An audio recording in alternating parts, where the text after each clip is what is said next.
Hey, is this thing on? Hello? Hit it again. I think it's on now.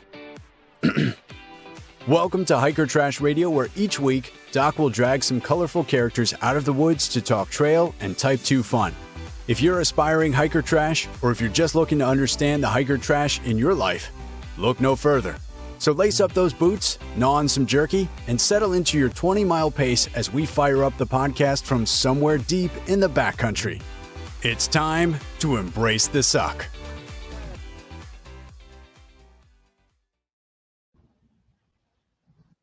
Welcome back to another week on the trail, dirtbags, hiker trash, and of course, good-smelling day hikers.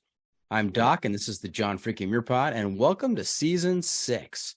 We've put a fresh spin on some things, and we're trying out some new segments, but some things will always be here, like, hey, if you like what we're doing here, leave us a review on Apple Podcasts and help us move up the charts.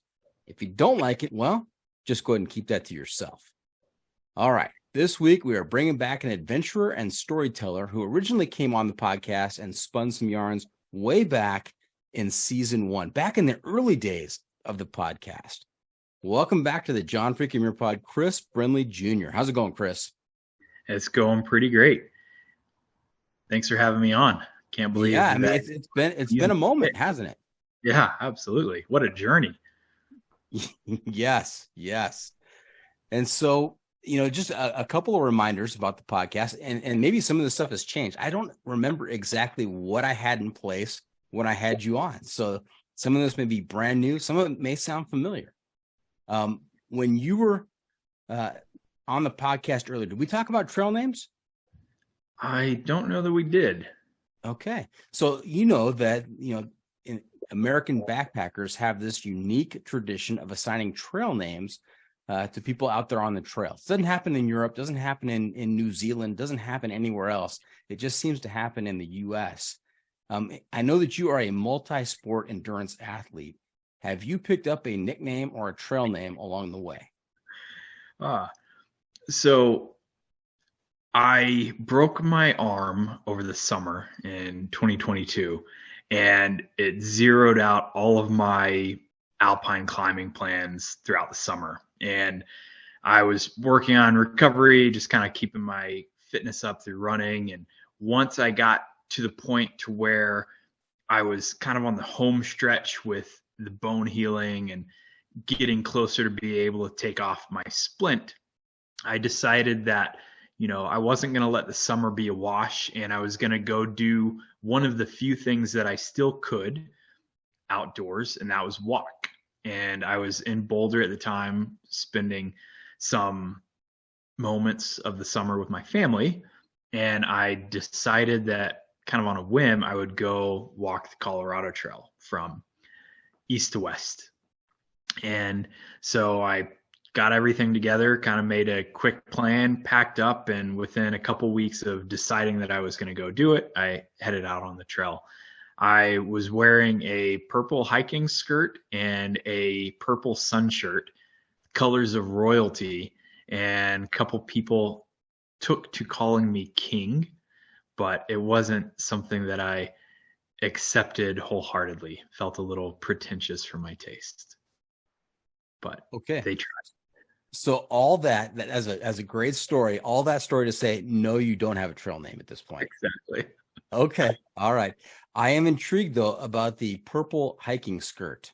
I have run into some folks out there who have been in kilts or hiking skirts, and it looks really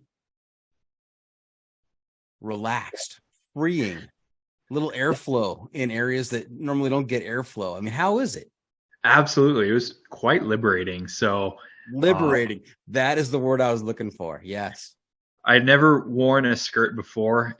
That was the longest through hike in the backcountry that I had ever done before. And I figured I'm not going to have a whole lot of interactions with people along the way. So why not, give this a shot and wear whatever seems comfortable for me. And so it was definitely an experiment in a lot of ways. And what I found that it was a really positive experience overall. It streamlined my layering process while I was hiking on hot days going commando underneath, you're able to get a lot more airflow through there. And that led to less sweating, which resulted in less chafing. It was really fantastic in that regard. And then on the rainy, stormy days, which I had quite a few of, I paired it with a rain skirt and still nothing on underneath. And that combination allowed for a lot of ventilation to continue. And typically on a day when you're wearing rain gear, you either get wet from the outside or you get wet from the inside. But on those days, other than some splash down around my ankles, I didn't get wet at all. It was pretty awesome. Chris, this is the start of season 6, as I mentioned. So I've talked to probably close to 250 people. And I am always learning. With every person I talk to, I learn something. I did not know that there was such a thing as rain skirts. So you have your purple hiking skirt, and you've got a rain skirt that goes over the top of that. Exactly. There's rain pants. Now I know that there's rain skirts. That's amazing. Yeah, it was such a sweet combo. Like, I was definitely sold. And 10 out of 10 would use again. 10 out of 10 would use again. Love it. All right. Hey, the last time you were on, did we have the pro tip insight of the week? I don't know that we did. Okay. So that was something I added in towards the end of season 1, the pro tip insight of the week, where every episode, the guest was supposed to provide some trail wisdom for our listeners to make their next outdoor experience better. We have rebranded the pro tip insight of the week. Go with something a little more hiking related, kind of a new hiking feel to it. And this is called the hiking hack. And same basic concept. You're going to share some trail wisdom with our listeners, but it's not the pro tip anymore. It's called the hiking hack. And, right. I know you spent some time on the Colorado Trail. You can pull from that experience, or you can pull from any multitude of your other outdoor adventures, because I'm sure there's something there that applies. Yeah. So it comes at the end of the episode. Not okay. Now. End of the episode. So give it a thought. Little dwell. Let it percolate, and we'll get to the hiking hack later in the episode. Okay. All right. Trailblazers Toolkit. That's right. It's time for the Trailblazers Toolkit, sponsored by the ultralight backpacking gear company 6 Moon Designs. I love to talk about gear on the podcast, and I love to hear about the most important item in my guest's adventure gear. If you were preparing for your next adventure and I was the one providing you with all your gear, what is the one specific piece of gear you would insist on being packed? Give me all the specifics on that type of gear and tell me why you've got to have it out there. This can be any type of gear. This could be any type of item. Gear, apparel, or luxury item. So, Chris, what is your item in your toolkit? I never go on any trip, whether it's an alpine climb, a ski mountaineering objective, a backpacking trip, without my Sea to Summit long spork. The length of it allows me to dip into whatever vessel that I'm using to consume my hot meals. The spork functionality allows it to better grip pasta and more granular bits than a typical spoon. And though it's not titanium, which is all the rage, it is lighter still as aluminum than most other long utensils. Yeah, you want to keep your food off your knuckles, right? Yeah, and I don't like doing dishes, so. Nice. Very wise. Very wise. Now, when you were out on the Colorado Trail, what types of gear besides the spork did you take with you? How much did your pack weigh? I think my pack weighed somewhere around 14 pounds before consumables. So I kept it pretty minimalist as far as different kit, while still bringing a couple luxury items. I was spending a lot of solo time, so I had a Kindle and had a small battery pack to be able to charge that. I had to account for a late season start, which could have resulted in some kind of more treacherous weather condition encounters like snowstorms and stuff in the San Juans and into September. And so had a few extra insulated layering options, like a pair of gloves, which I wouldn't normally take on a summer trip. A few things like that kind of added up and sort of pushed me above 10 pounds. But overall, I had a pretty minimalist kit with the square flat tarp made from Dyneema, relatively lightweight, durable pack.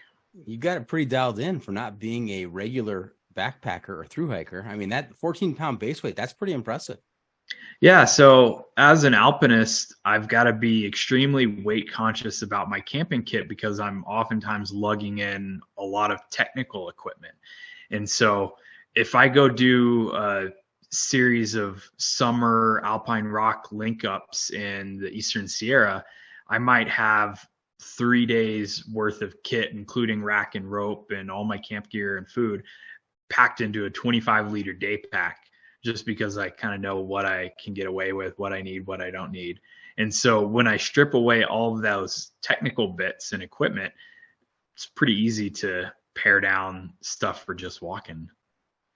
Yeah, how much does the climbing equipment weigh? How much is on your typical alpinism trip?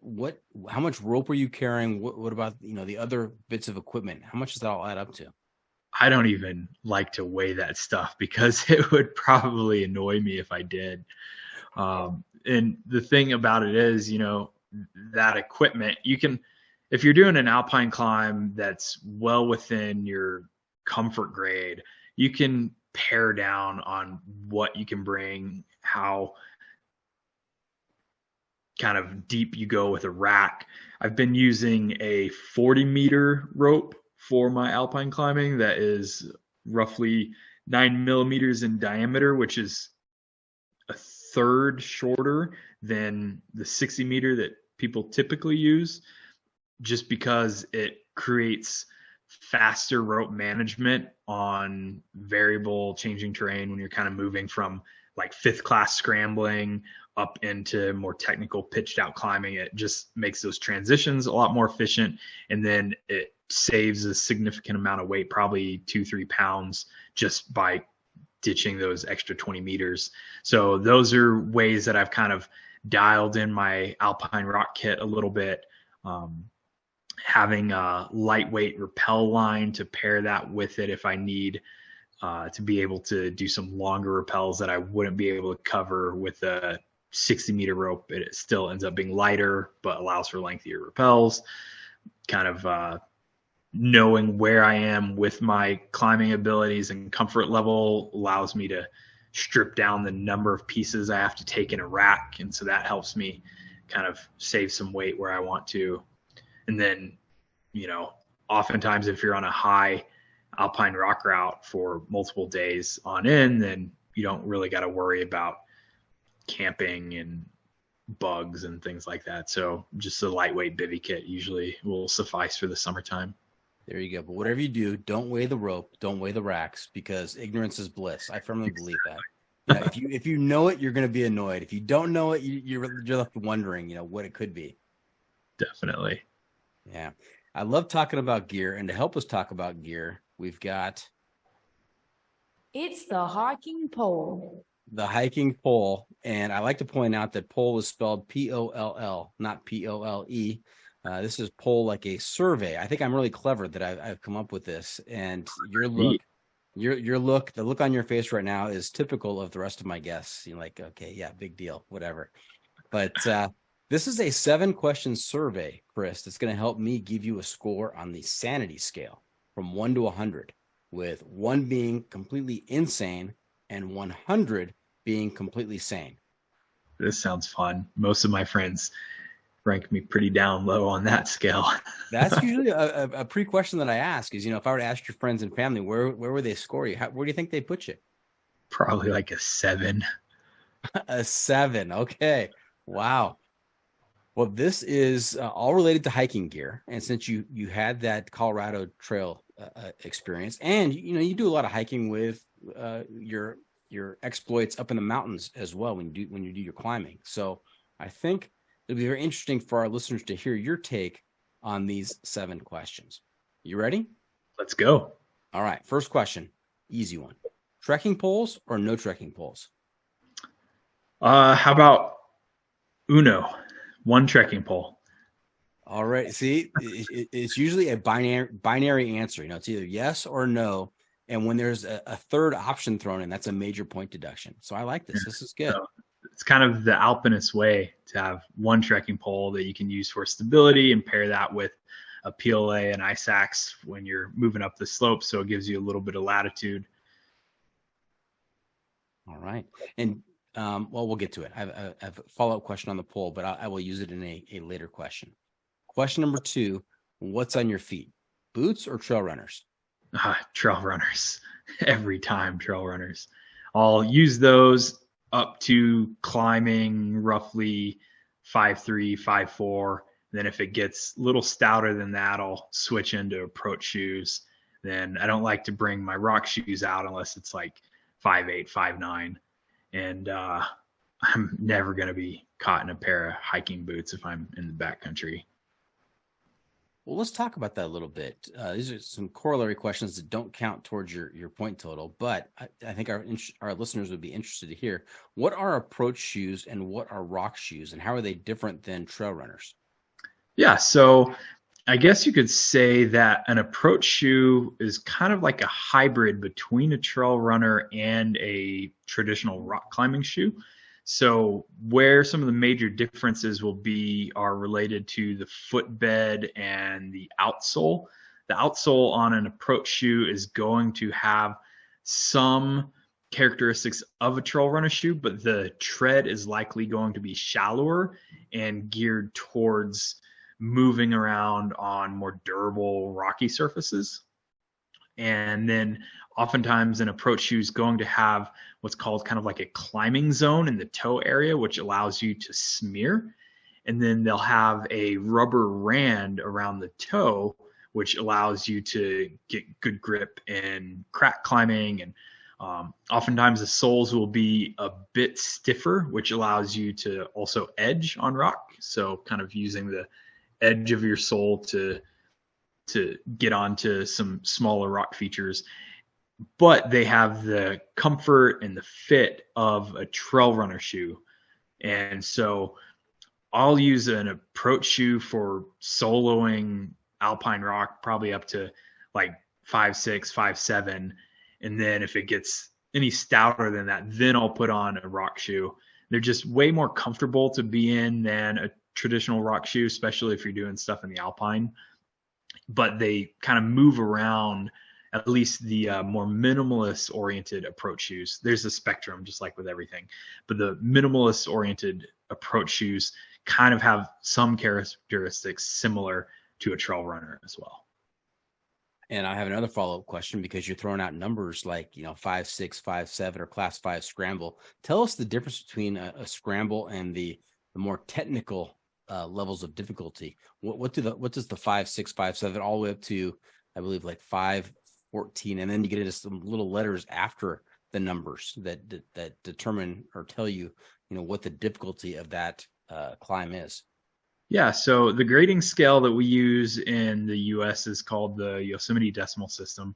And from a hiking perspective, there might be some familiarity with that, because like class 1, class 2, that's all kind of part of that same system.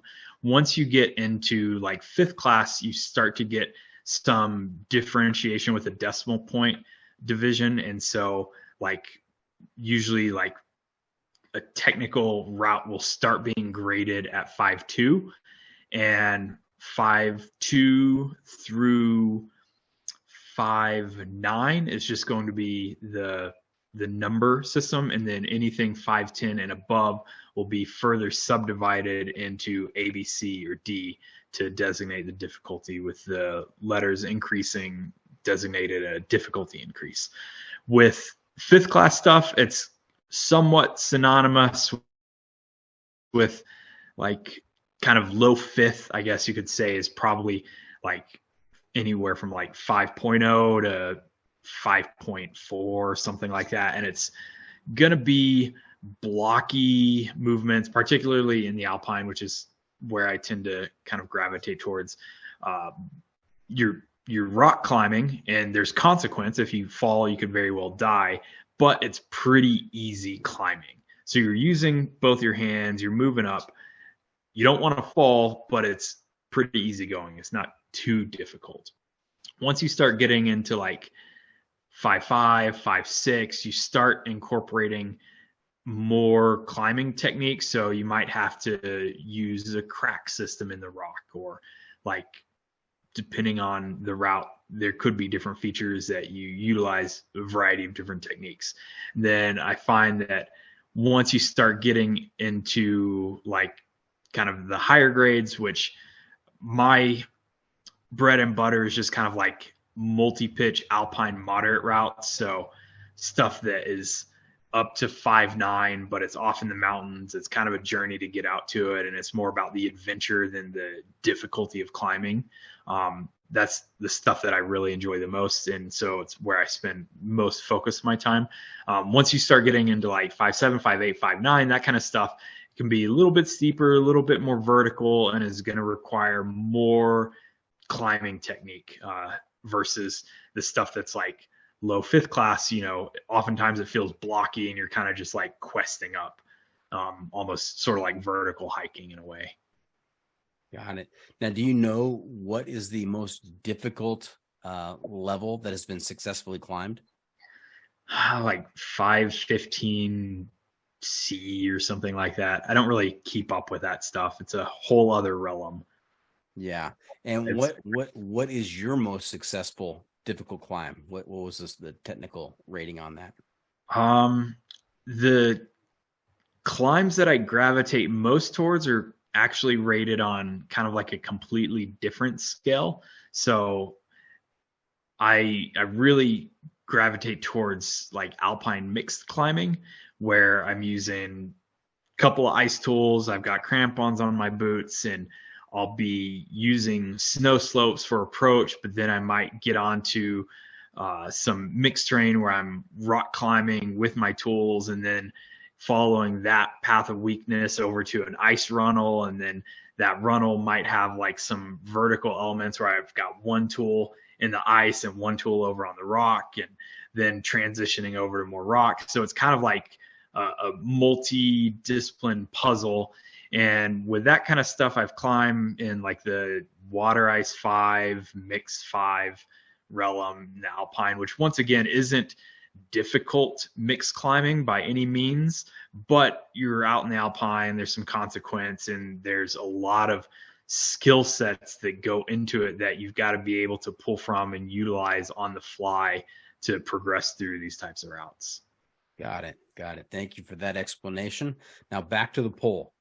Question number 3, and it comes to your shelter system.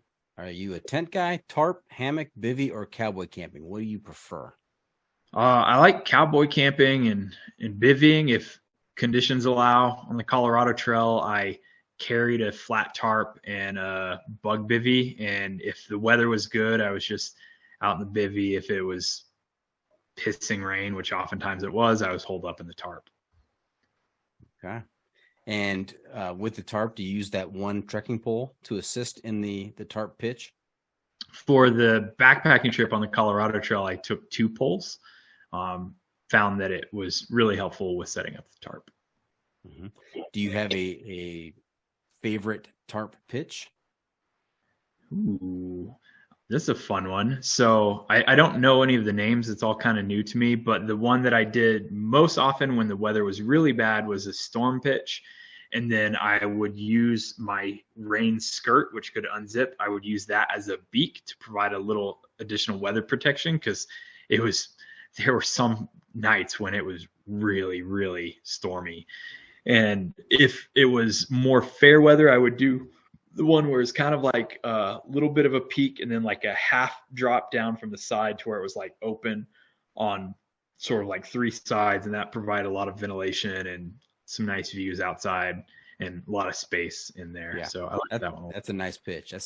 And I'm not sure that your long-handled spork is the item to pack in your Trailblazer toolkit after talking to you. It sounds like the rain skirt is the go-to item here. Yeah, the rain skirt was pretty damn sweet. It really proved its salt out there. All right. Question number 4. When it comes to your sleep system, are you a sleeping bag guy or a quilt guy? Once again, it just kind of depends. If I'm on a backpacking trip, I prefer a quilt. It's just more versatile, a little bit lighter weight for the warmth ratio. If I'm doing an alpine climb in the mountains, that is going to require a significant higher degree of protection. And so in those cases, I tend to opt towards a sleeping bag. So just kind of whatever the right tool for the job is. Okay. Makes sense. Now, when it comes to food, are you a stove guy, cold soak, or stoveless? I tend to gravitate towards stove just because I like hot food. If I'm on... Because you're normal. Yeah, exactly. But if I'm doing like a self-supported ultra run through the mountains or something like that, I'll ditch the stove, go for a cold soak. I did this 50-mile run in Iceland a few years back on the summer solstice, and for that I just carried my dehydrated meal and then cold soaked it along the way, and that was plenty sufficient. But once again, that was, can suffer through anything for 24 hours, but if it's a long extended trip, I like hot food. Holy cow, you do it all. 50-mile endurance run? Yeah. Wow. Nice. All right. Question number 6. Is life better above or below the tree line? Do you even have to ask that one? If you're an alpinist, I think I know what the answer is. Indeed, you do. Don't even say it. We know. All right. Question number 7. Last question in the poll. What's more important, pack weight or luxury items? I tend to opt towards pack weight. Though you do bring a couple of luxury items. I like my Kindle. I like to do reading, particularly if it is going to be on a longer trip. When I'm doing treks in Nepal, I might be out for a month at a time and don't really like to rely on what books I could find in huts. And so having a near infinite library of reading material with me to pass downtime is pretty awesome. Now, if we were to sneak into the pack of the purple hiking skirted Chris Brinlee Jr. and pull out his Kindle and we open it up, what would we find on his Kindle? Probably some revolutionary reading materials like A People's Guide to Capitalism, The System, Who Broke It, How We Can Fix It by Robert Reich, some adventure biographical material, and then a lot of near future techno thrillers, which are kind of my guilty pleasure. I like to fancy myself as a Renaissance man, but I feel like I pale in comparison. So I'm going to stop asking these questions that really have an impact on my self-worth. And I'm going to do some math here. We're going to take your answers. We're going to run them through the John Freaking Muirpod algorithm. I've got to do some math, so just stand by. So I got to carry the 3 here. We're going to multiply that by pi, and we're going to divide by √3, and we're going to adjust for the heart rate of a climber who is in the middle of an avalanche on the Endless Chain Ridge, and I come up with a score of 33. Yeah, that's almost my age. 33. It's definitely south of 50. So yeah, you are closer to insane, I think. Well, I think I can live with that. It's a badge of honor, actually. So there you go. Now that score can adjust up or down depending on the rest of the interview. We'll see how it goes. All right. Okay. Hey, before we get too far down the trail or up the mountain, depending which adventure you choose, let's back up a little bit. Tell us about your background. I know you're on the podcast before, but just remind us, where did you grow up? What kinds of sports and hobbies did you play? And how did you get involved in the adventure cult? So my family is all from the Central Valley, California. I was born in Stockton. My dad described it as kind of the armpit of America. When I was 5, we left California and moved to rural western Arkansas. They wanted to get out of the city, and my mom's mom had relocated to her childhood home, so we pretty much just followed her. We had a plot of about 25 acres of some wood and pasture and a pond, and there were no mountains to be found, but had a lot of time outside following creeks and playing in rivers and riding dirt bikes around the property. And when I turned 18, I got the fuck out of Arkansas because I wanted to move on and experience new life. So I found myself in a couple different places on the East Coast for school. And then when I graduated design school, I moved to Los Angeles for an advertising job. Up until this point, the only mountains I had ever seen were from essentially the Central Valley near Fresno, where my uncle lived, and I would go out to visit. And the Sierra Nevada, which I did not know anything about them at that point, they always had a bit of a draw from seeing them throughout my childhood. And when I was 25, I was living a pretty typical young urban creative lifestyle in Los Angeles. I lived in a loft. I rode a motorcycle into work every day, worked in an office, and that was pretty standard.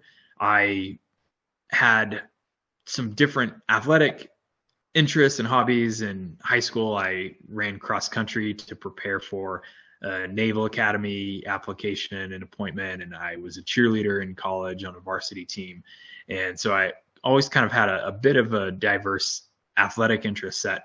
And then when I was in Los Angeles, I decided that I wanted to be a figure skater. And so at 24, I went and started taking lessons with a kind of U.S. championship coach who had moved on into the teaching realm and got really into that and was training pretty intensively with him and another coach for about 8 months. And I did my first ever figure skating competition, and I won my age category there in LA. And 2 weeks after that, I went on my first ever wilderness backpacking trip in Yosemite. And it was right after my uncle had passed away, and then his son got married at the kind of one of the lodges near the entrance on the west side, and figured if they were going to go along with the wedding, I would go along with the backpacking trip that I had planned. And I didn't know anything about the wilderness. I'd once again never even seen mountains before, and I just kind of had this calling to go out and experience the wild, and I needed time and a moment to kind of grieve and disconnect from everything going on in my life at the time. And while I was out on this backpacking trip, off in the distance, I saw a mountain that had snow on it in the middle of July. And I didn't know that was something that was even physically possible. I'd never encountered anything like that before. And I looked over at my best friend who I had roped into this crazy adventure, and I pointed at that mountain and I said, I want to climb that. And he said, you're crazy, man. You got to have oxygen to climb mountains. And so I was like, no, I don't think it's that crazy. So 6 months later, I took a winter mountaineering course on Mount Whitney and learned the ropes, literally and figuratively, and stood on top of Mount Whitney in March. And then 6 months after that, I quit my desk job, moved out of my loft, gave away all my things, and took off on an 8-month journey around the world, doing as much mountaineering and as adventure travel as I could, and leveraged my professional skill sets with photography and writing and video and design to try and build a career out of that. And that was in 2014, and I never really looked back, and I never really stopped since then. What was your desk job? Actually, was it marketing? Was it design? A little bit of both. I was an art director at an ad agency in Santa Monica. So I was working primarily on Honda Automotive, and I was the first photographer who really started generating content and was art directing these photo shoots and actually going out and doing the photo shoots for their Instagram channel before they realized that it was going to be important. And so the work that I was doing kind of laid the foundation for what would eventually become a whole new career field and industry based around content creation and influencer marketing. I was doing that at the agency side, essentially as a case study for Honda to try and get them to start investing in it meaningfully. So wow. I figured I was putting in 40, 50 hours of work doing that for them. I was like, well, what if I invest this time in myself instead, what could I do? And that was kind of the impetus for me launching off onto something new. What a varied background you have from being born and spending the first few years in the armpit of America, and then moving to Arkansas, and then college cheerleader, picking up figure skating, then mountaineering, and going from a desk job and just deciding that, you know what, this is not for me any longer. I've got other things I want to do, and walking out on that and not looking back. I mean, what a path. It's been a wild ride. Fantastic. All right, hey, we're going to take a quick break. When we come back after hearing the advertisers, we are going to hear a little more from Chris. I want to talk a little bit about, just remind folks about you and your sailing to Antarctica with Mike Horn, and who Mike Horn is. We talked about that last time, but then I want to talk about some of your more recent adventures since the last time we talked. So stay tuned for that. We'll be right back. And welcome back. We were talking to Chris Brinlee Jr. And as I said right before break, I want to talk a little bit about your time with Mike Horn. And I've been really impressed on what I've read about, what I've seen, the social media surrounding Mike Horn. Tell us, if for those who aren't familiar, who is Mike Horn? Sum it up in a sentence. Mike Horn is often referred to as the world's greatest living explorer. He's set foot on more terrain on this planet than probably anybody else alive, and he's covered more waters than probably anybody else alive. He's a adventurer, climber, sailor, overlander, like you name it, he's done it. Did a lot of like water-based adventures in his younger days, hydro speeding down these crazy rivers, which is kind of like a half whitewater kayak that you lay down in and your feet drag behind you. Like, he's done some pretty wild stuff. And I mean, to continue to list some of his accomplishments, he circumnavigated the Arctic Circle using non-motorized transport. He circumnavigated the equator in a similar manner. And I joined him on what was to be his grandest adventure, to circumnavigate the globe through the poles. So north, south, north. And I joined him on a segment from Cape Town, South Africa, and we sailed to a very remote part of Antarctica, ice breaking in this unique sailing vessel along the way. We got on the ice and essentially dropped him off, where he proceeded to kite ski solo across the continent in roughly 58 days at its widest geographical point. And then from there, we sailed up to Perth, Australia. I got off the ship, and then they continued around, and his crew picked him up on the other side a couple months later. And eventually he continued up, went through the North Pole with another renowned explorer, Borje Osland. And that was the pole-to-pole expedition. And it took place over the course of a couple years, around 2017 and 2018. And as I recall from our earlier conversation during that episode, you didn't have a whole lot of sailing experience at that point. Yeah, I'd never spent a night on a boat before that. And then all of a sudden there I was, thrown into 7 weeks on the roughest seas on the planet. And what did you glean from your time with Mike Horn? What pearls of wisdom were you able to pick up? That I am not a sailor and I don't want to spend any more time on a boat. No, his enthusiasm and approach to adventure in life are unrelenting, and through a can-do attitude, he achieves just about anything. And I think if any one of us were to apply even just a fragment of that attitude into our own lives, we could probably accomplish a lot more than what we had initially believed we were capable of. All right. Well said. Well said. Let's talk about some more of your adventures. And I think this has happened since the last time we talked. Tell me about New Zealand and the Southern Alps. Yeah. So in 2018, I got a working holiday visa, and I went down there for about a year with the intention of climbing as many big and hard mountains as I could. And ultimately, it was a pretty tough winter and spring season, conditions and weather-wise, and there was never really any good snowpack stability or breaks in the storm cycles. A lot of guides who went out, a lot of people who went out in those conditions ended up meeting pretty tragic fates. I played it safe, but as a result, got to climb almost none of the objectives that I had set out to do.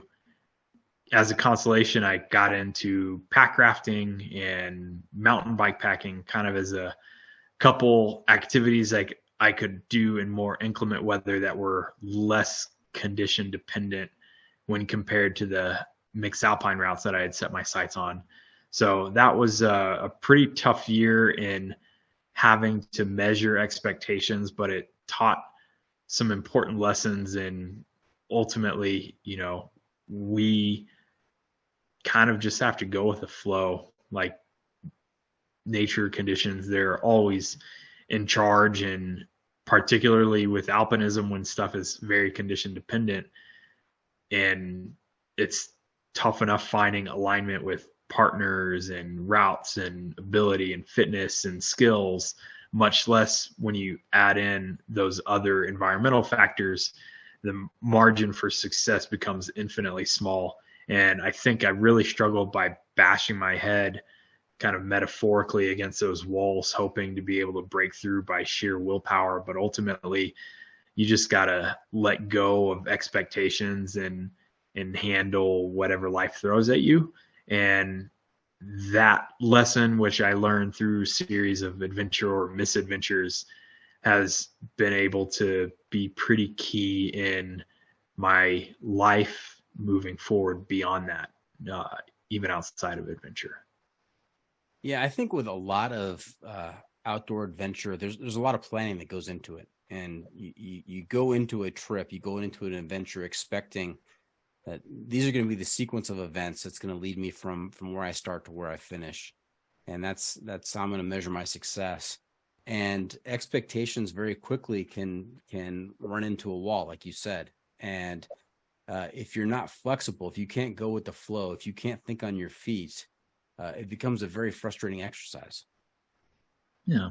Something else I kind of picked up there, which I've kept up in recent years, is a lot of the hardcore Kiwis that I met, when they go out and have an experience, they don't refer to it in the same way that we do here in the US. Like if we're going to go out to do a backpacking trip or a mountain climb, whatever, we kind of use the word adventure synonymously with any one of those experiences.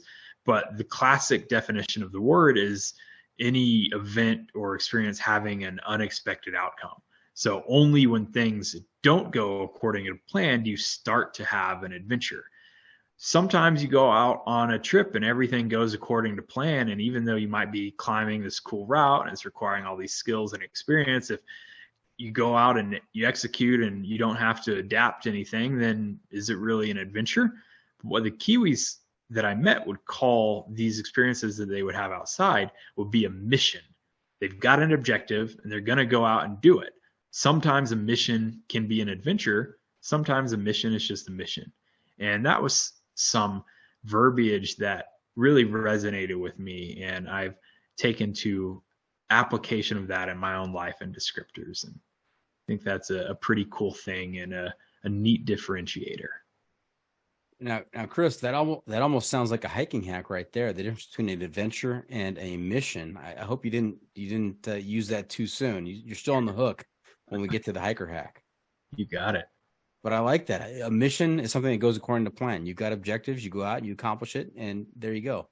And an adventure has that bit of the unknown to it. When things start to go wrong, when the wheels start falling off and you find yourself in a place you did not expect to be, that's an adventure. And I think, the positive connotation of the word adventure, I mean, if you're able to internalize that concept, then you really are leaning into that experience. You're embracing the suck. You're being comfortable, being uncomfortable. I mean, all of that kind of falls into place with that mindset. That's great.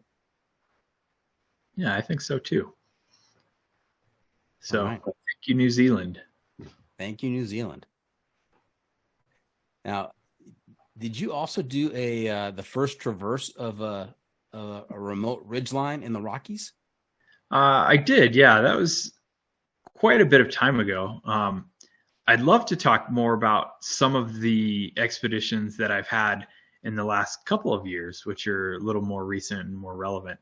I had kind of been on a bit of a travel hiatus, as most people were during the height of lockdown with regards to the pandemic. And in 2021, in the autumn, the world started opening up just a little bit again. And I booked a last minute trip to Nepal to go climb a 6,000 meter peak that I had my sights set on for the previous 5 or 6 years, called Kyajori. And Kyajori is technical. The route to ascend it is somewhat technical in nature. It requires some rock climbing and some kind of low angle ice climbing or steep snow climbing, depending on how the conditions are. And it's in a pretty remote area of what is otherwise a popular zone in the Khumbu near Mount Everest, but the approach valley to get into it is kind of high and remote and off a beaten track with no typical trekking hut infrastructure. So it's a bit more of a wilderness experience to go do this climb. And went up there with a climbing mentor, and it was kind of a profound experience and benchmark for me as a budding alpinist. The initial attempt we had on the route didn't quite go according to plan. There were some issues with ropes being fixed and some safety and risk mitigation that wasn't appropriate to proceed on for the benefit of the safety of my climbing partner. And so we ended up backing off that and got back into the village and got another weather window and kind of a second wind and decided to make another go at it. And on that attempt, I ended up approaching it as a soloist and ended up dropping my rack and just brought a lightweight rappel line and my tools. And I ended up solo climbing this route up to what equates to roughly 20,000 feet on it was a pretty steep line. And during that time, I was the only person on this entire mountain in this pretty remote valley, surrounded by these renowned Himalayan giants like Ama Dablam and Mount Everest. And it kind of, like that trip, it was my 4th or 5th time into that particular region, and it kind of renewed the spirit of Nepal for me after I'd kind of gotten burnt out on spending time in that particular zone. And it kind of became a little bit of a launch pad and a catalyst to continue exploring that region and eventually share it with other people. Wow. Tell me about climbing at 20,000 feet. I mean, I know on top of Whitney, it feels like there's no air whatsoever. You go another 6,000 or 5,500 feet higher than that. That's got to be something. Yeah. It was pretty fatiguing. So on Kyajori, I was on this steep slope. It's probably 60, 65 degrees on snow and ice.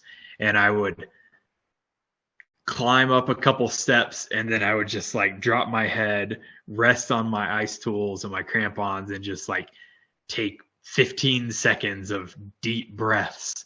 And then I would take 2 more steps and then do the same thing. And I pretty much repeated that all the way up the face on that route.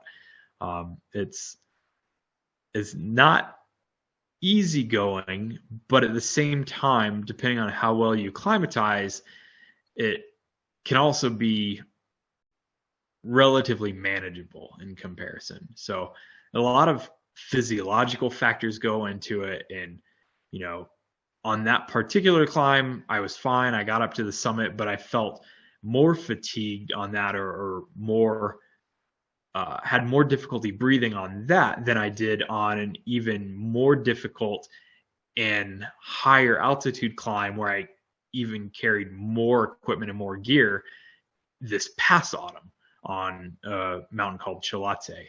So it really kind of just goes into how well you're acclimatized, as far as the difficulty of it all. But if you're well acclimatized, it kind of just feels like a 14er climb. Right. And is Chilate also in Nepal? Chilate is in Nepal. It is in that same region, but it's a peak that is around 6,500 meters in elevation, roughly 21,000 feet.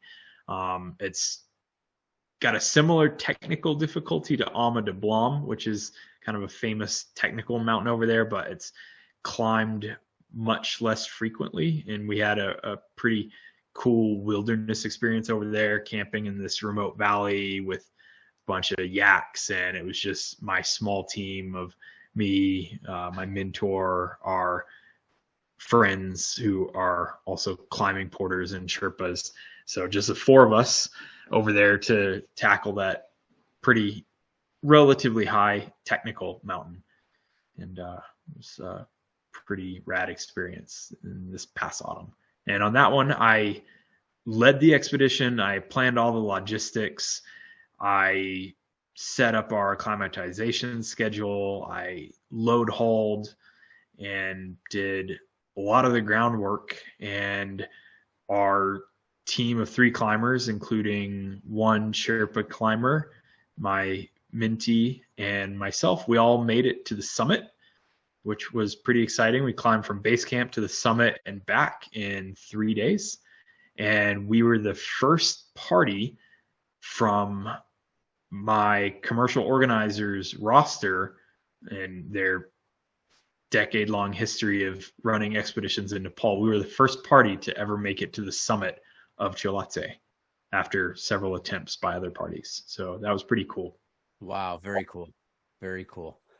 Now, I want to talk about concept versus impact.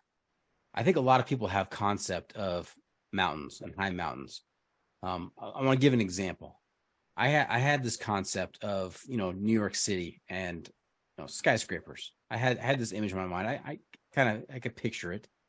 But when I got to New York City and I was on Manhattan and I was in the middle of those skyscrapers, that did not match the concept in my head. The impact of just how massive and how high those things were when you're standing at the bottom of them, that had an impact. And I think a lot of people, I try and show pictures of the Sierras when I'm out there to folks when I come back, and they're like, yeah, that's nice. And it's not nice. It's incredible. I think they have in their idea a concept of what it is, but they can't really understand the impact until they get out there. And I imagine that being in Nepal amongst those peaks, it has got to be just awesome. It's exactly as you described, but amplified, because you could be standing at, for example, we were in the valley beneath Chilate, and the valley itself was roughly 16,000 feet.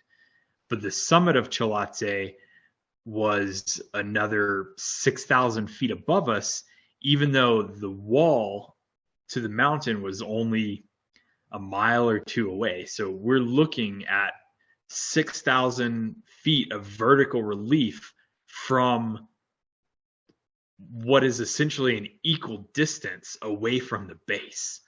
And so you could pretty much draw like a straight line across and make an equilateral triangle between the face and the valley. And that is something you don't get to do very often, just to have that perspective with that kind of relief.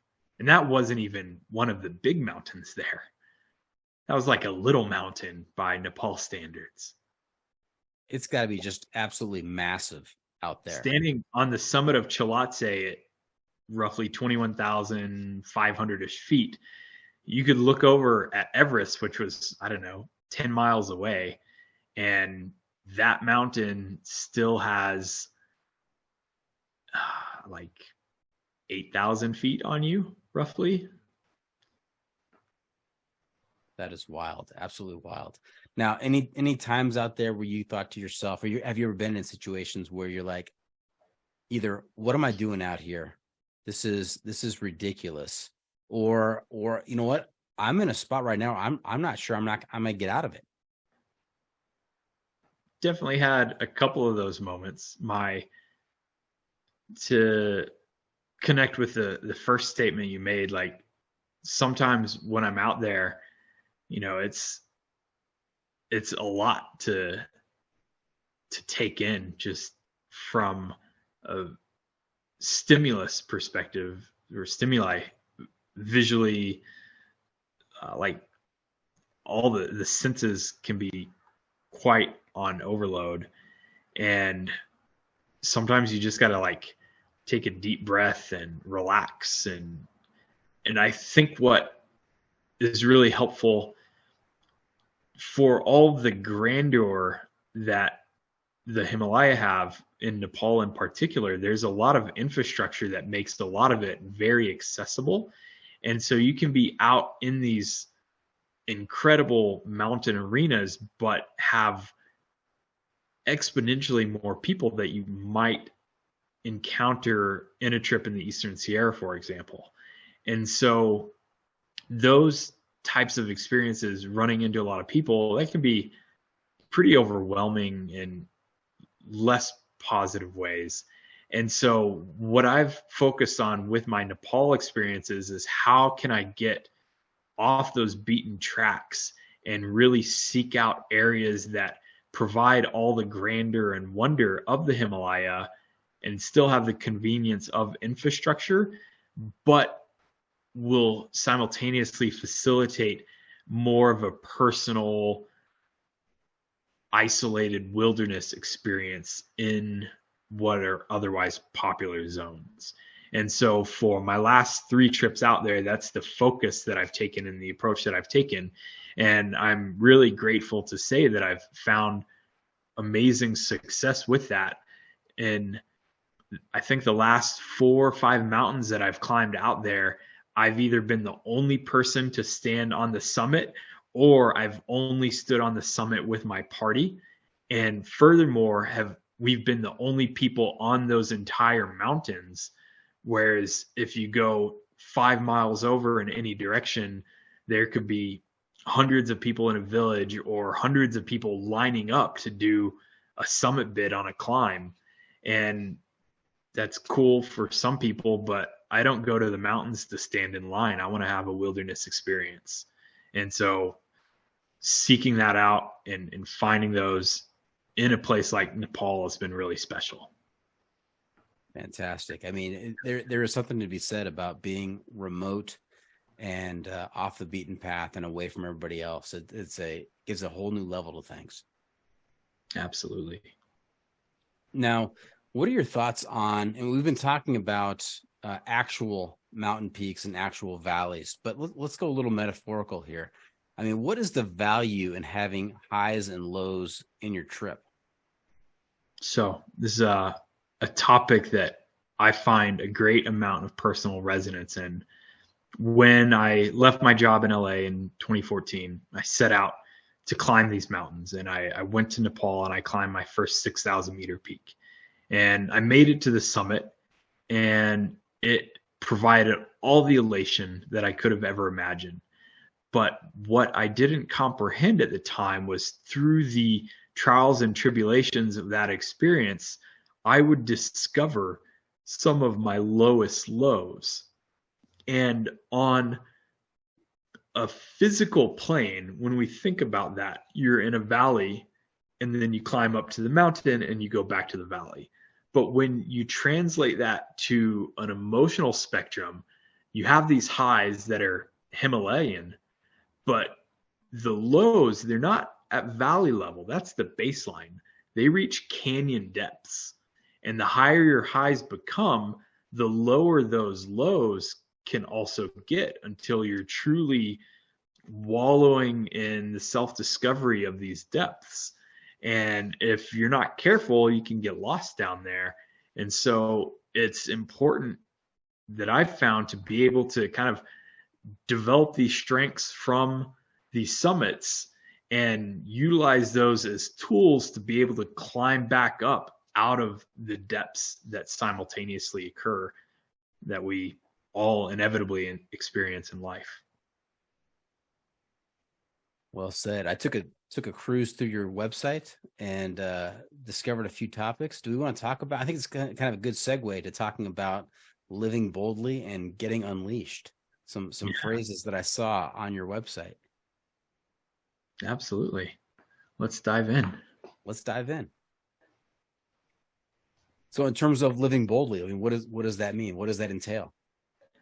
So, I think through all of these experiences and the non-traditional life path that I've embarked upon, when I kind of distill the essence of my existence down, I can basically sum it up in that phrase, in living boldly. And I think anyone who lives boldly kind of have to establish a bit of a creed and some tenets and some values. What those are, that's totally up to you, but you've got to identify those, and then you got to stick to them and you got to live them. And through having those foundations, it sets up a course and a trajectory and allows us to live the most meaningful and rich life that we can.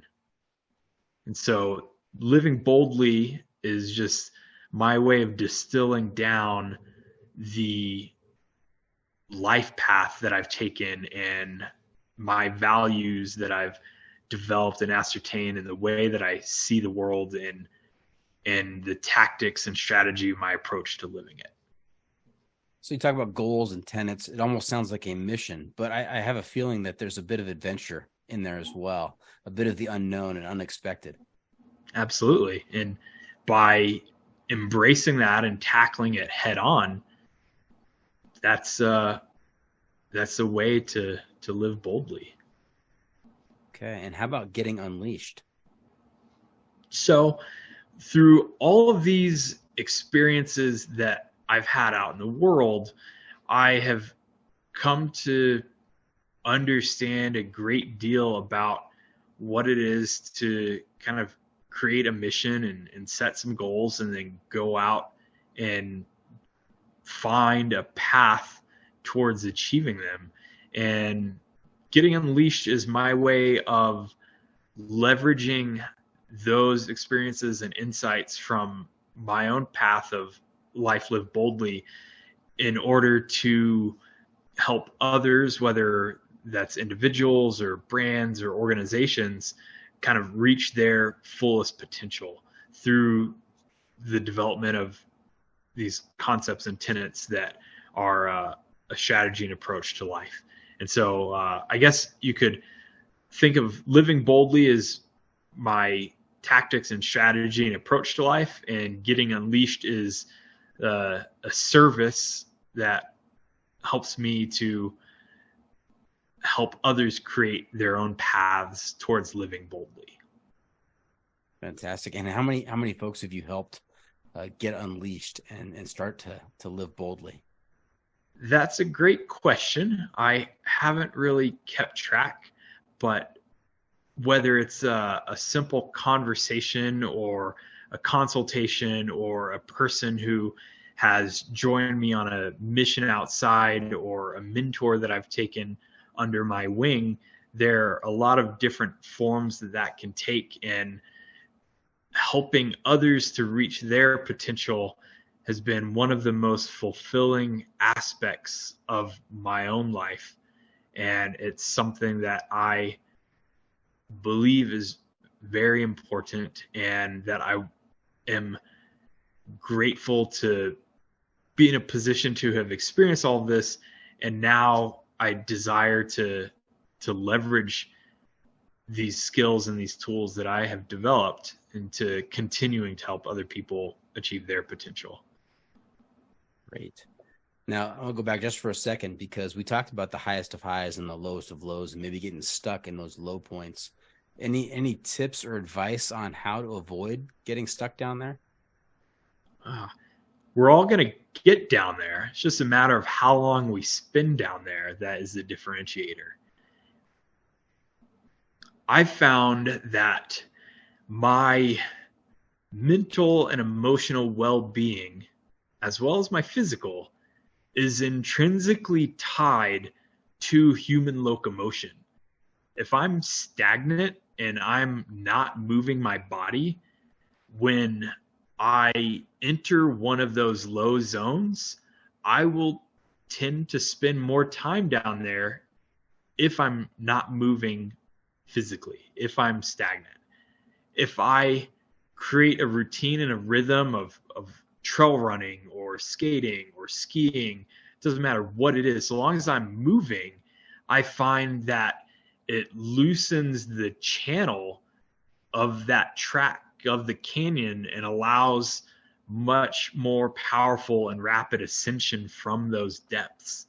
And so I truly believe that we as humans are designed to move, and most of us don't move nearly enough. And I think that it has a detrimental effect on the individual as well as societal fabric. Nice. All right. And I understand you have some big plans in the near term here. Something about an expedition company. Indeed. So, utilizing all of the insights and skills that I've acquired over the last 8 years of professional adventure travel and storytelling, I'm launching a company called Transcendent Expeditions, and starting off with a series of group trips in Nepal, both guided treks and also guided mountaineering expeditions. And I envision using this company as a way to pass on the skills and insights and knowledge that I've ascertained from a life lived boldly while on these outdoor missions in really incredible and inspirational places. So in some ways, it's an opportunity to leverage my expedition planning and storytelling skills to facilitate truly world-class experiences for others. And then it's also an opportunity for me to pass on knowledge and wisdom and mentorship through these experiences. And so that's really the essence of what I want to accomplish with Transcendent, to take people out and help them realize the best versions of themselves through outdoor recreation. And these expeditions will take place in Nepal? Initially starting out in Nepal, but I also plan to have other international destinations on the roster, looking at a ski trip in the country of Georgia for next winter, potentially a multidisciplinary expedition in Kyrgyzstan in the near future, which I'm going to scout for this summer. But launching with Nepal because that's where I've had most time with my boots on the ground, and it's a place that I'm incredibly passionate about and want to share with other people. Now, for folks who are interested in signing up for one of these expeditions in Nepal, how much experience do they need to have ahead of time? So there's a couple different tiers, essentially. The first tier, if you kind of classify it as that, is a trek. And this will be a tea house trek. So kind of carrying light day packs, but it will be some somewhat strenuous hiking with some longer days and going up to high altitude, close to 17,000 feet. But as far as experience level, if you've done any all-day hiking or any backpacking trips, you've essentially got the baseline to go. If you think you can walk for 8 hours a day every day for a couple of weeks, you're probably going to be set. The mountaineering expeditions are going to be a little bit more intensive, but they are aimed at either experienced mountaineers who are wanting to climb to greater heights, or alternatively fit, motivated, adventurous people who don't necessarily have any previous mountaineering experience, but are looking to learn and develop some of those skills and have cultural experience tied into that and get to put it to use at high altitude. So those are kind of the two main offerings that I've got currently live. And I've got a few people signed up for the trek already, and the spots are filling up pretty quickly. So if anyone's interested, transcendentexpeditions.com. That was going to be my question. Where can we find out more? Transcendentexpeditions.com. All right. Hey, Chris, you know where we are? Are we at the end of segment 2? Not yet. Not at the end of segment 2. Where are we? But we are Hiking hacks. That's right, Half Calf. It's time for the hiking hack, where you get to share some trail wisdom with our listeners to make their next outdoor experience even better. What kind of advice do you have for our listeners for their next adventure? Let's talk a little bit about staying warm when it's really cold, because that's something that I practice pretty regularly on my alpine endeavors that I think can parlay pretty well into even the most basic backpacking trips. So I think there are a few different strategies that I'll kind of utilize with regards to that. And to narrow the focus a little bit, let's think about staying warm while we're camping, while we're preparing to sleep, while we're sleeping. So one of the aspects that we can consider, one strategy, is to ensure that we're properly fueled. Our bodies need calories, and by burning those calories, we output BTUs, body heat. And if we consume calories closer to the time that we're going to bed, it's going to give us some energy to burn, and that's going to help keep us warm while we're sleeping. Another strategy that we can use is if you're utilizing a freeze-dried meal for your backpacking trip or climbing trip, whatever it is, you can put your hot boiling water into that and then tuck it inside your parka or in your sleeping bag while you're kind of stationary, and that will help heat up your core and keep you warm leading up to eating, which will ultimately help you to process and digest that food more easily. When you're getting ready to go to bed, you can boil water and put that inside a hot water bottle, like a Nalgene bottle. I prefer the soft Nalgenes because they have a bit more give, and if you tuck that in between your thighs, it is going to heat up a couple of your major arteries and blood passages. And so that is a way to have that blood flow moving through your body be actively heated by that hot water bottle. Another thing to consider. That's probably pretty handy when you get your skirt on. Very handy indeed. And especially mountaineering, if you're trying to save weight by using a bag that is lighter with a less robust temperature rating. It's a way you can kind of combat some of that cold. Another strategy is to utilize a pee bottle, and if you have to urinate in the middle of the night, by holding that in, it actually makes you colder. And so you want to relieve yourself as frequently and as quickly as you can so that you get that urine out and can stay warm. Another tack, if you're pretty bold, is you can urinate into your pee bottle, and then you put the pee bottle inside your sleeping bag, and then you've got another hot water bottle to utilize that's right at close to 100 degrees. So that one's pretty good. Next level. Next level. You are just chock full of hiking hacks. That's fantastic. Thank you so much. Gotta stay warm. Yep.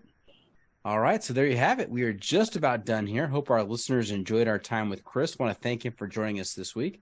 Chris, how can our listeners keep up with you on social media, and where can they find updates on your latest adventures? I just put a lot of work into updating my website, which is boldly.live. It's a pretty simple URL, and I'm going to be utilizing that as a resource to share insights into gear, upcoming expeditions, different stories, and all of the work that I'm producing. It's kind of a great collection of that, and I've created to be a pretty powerful resource for return visitors. I have an Instagram. It's Chris Brinlee Jr. I'm somewhat disenfranchised by social media, as I think a lot of us are, but I find that it's a great way to connect with actual people digitally, which when that leads to an in-person, real-life analog collection is really powerful. So feel free to reach out to me on there. I don't particularly care for social media, but I love the people using it. And so that's why I'm still on and somewhat have a presence. But I think the analog stuff is where my heart is moving most towards, and meeting and connecting with people on outdoor missions through transcendent expeditions, really developing those in-person connections. That's what I'm going to be investing a lot of time in the coming months and years. So I think that's probably the best way to keep up and get in touch. Totally get it. And I'm now embarrassed to say that make sure you check out the pod on social media. We are on Facebook, YouTube, Instagram, Twitter, and TikTok for as long as TikTok is legal in the U.S. And if you have comments or clips you want to share with me, you can send it to me at johnfreakymuir@gmail.com. Thanks for having me. Now, unfortunately, we can't always be on the trail, and when we're not, we need to find a way to get our adventure fix. So, Chris, I'm going to ask you to share some outdoor adventure media with our listeners to help them get by. This can be a book or a movie or documentary. We call this segment Off the Beaten Path. What do you have for us? All right. Movie, watch The Alpinist. Fantastic. Book. Last of His Kind, The Life and Adventures of Bradford Washburn. Is a pretty incredible character. Look him up. I won't dive too much into it. Magazine, check out Mountain Gazette. It's the first outdoor publication that was released in, I think, like the 1950s or 60s, but it has been revitalized under new ownership, and it is a beautiful large format print edition. Comes out biannually, and I have my first contribution to that publication coming out in this spring issue, where I dive into some pretty personal and revelatory topics that we've kind of touched on and alluded to here. So stories by me and a lot of other incredible outdoor writers and photographers. We'll have to check that out. I'm intrigued. Fantastic. And just to be clear, you didn't need to give me one from each category, but I appreciate the fact that you gave me multiple. So thank you. That's great. Yeah, we got to get our fix. What have we not asked you? And before we wrap things up, just one more segment called What Have I Not Asked You That You're Dying to Tell Us About? What did we miss tonight? That's a great question. You know, we could talk about any number of things. I've been pretty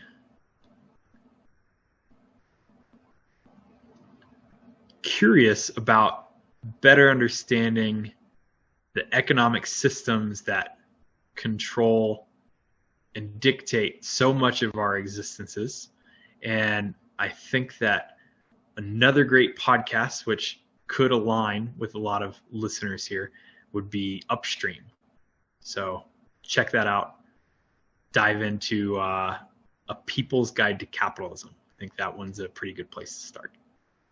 All right, we're back to some of your Kindle material. I love it. That's great. All right, we are finished. Thank you for coming on the podcast, Chris. We wish you the very best in your future adventures and transcendent expeditions. We hope you'll consider coming back at some point and sharing some more epic stories. As we close up today, do you have any shout outs to friends and family, Chris? I just like to thank people who have been engaged and involved with my journey thus far too numerous to count, but the outpouring of support through messages and comments has been monumentally meaningful, and I am grateful for when those connections, once again in the digital space, have manifested themselves into analog real life stuff. So if you're listening and you know me, you know who you are. Fantastic. Keep at it, Chris. We're pulling for you. All right. Thank you for tuning in. Always remember, the trail is the trail. It doesn't care if you want to go downhill. It doesn't care if it's almost dark and you're looking for a campsite. It doesn't even care if there's a strong breeze blowing up your purple hiking skirt. The trail is the trail. Embrace the suck. Love it.